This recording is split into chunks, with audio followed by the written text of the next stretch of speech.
বাংলাদেশে আটকে থাকা কাকদ্বীপের ৯৫ জন মৎস্যজীবীকে ফেরাতে উদ্যোগী নবান্ন। তাদের দেশে ফেরানোর বিষয়টি মুখ্যমন্ত্রী মমতা বন্দ্যোপাধ্যায় নিজে তদারকি করেছেন বলে জানিয়েছেন কাকদ্বীপের তৃণমূল বিধায়ক মন্টুরাম পাখিরা।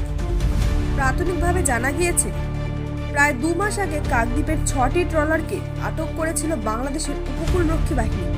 অভিযোগ, ওই ট্রলারগুলি বাংলাদেশের জলসীমার ভিতরে ঢুকে পড়েছিল।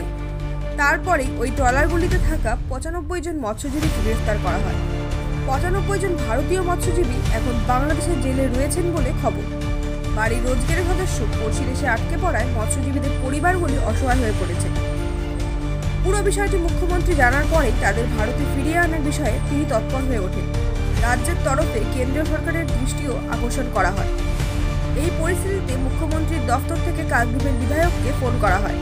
বাংলাদেশে আটকে থাকা মৎস্যজীবীদের পরিবারের সদস্যরা কেমন আছেন সেই বিষয়েও খোঁজ খবর নেন মুখ্যমন্ত্রী নিজেই। কাকদ্বীপের বিধায়ক মন্টুরাম বলেন, মুখ্যমন্ত্রীর দফতর থেকে ফোন এসেছিল।